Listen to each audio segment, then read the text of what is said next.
اسی طرح ہم نے منشور میں بہت اور وعدے کیے ہیں جو میں چاہتا ہوں کہ ابھی اور 25 تاریخ کے درمیان میرے ساتھی جو ہیں وہ باتیں آپ تک پہنچائیں۔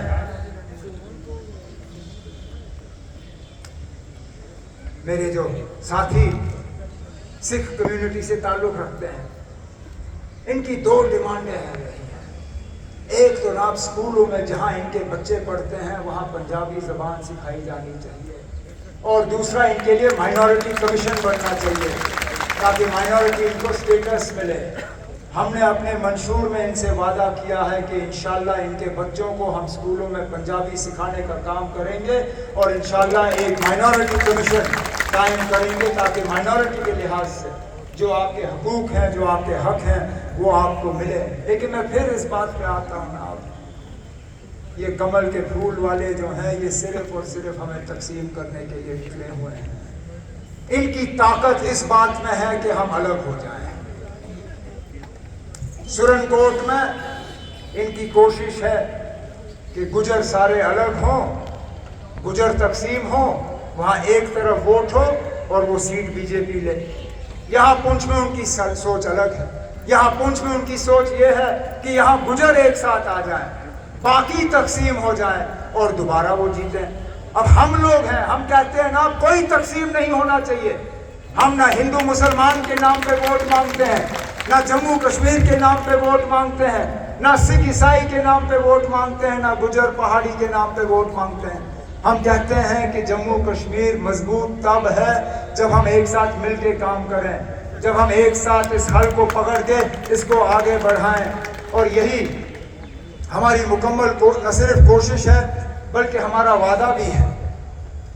اب زیادہ دن رہے نہیں الیکشن، 25 تاریخ کو آپ نے ووٹ کا استعمال کرنا ہے۔ میں صرف آپ سے یہی گزارش کروں گا کہ آپ میری تمام باتوں پہ غور کریے۔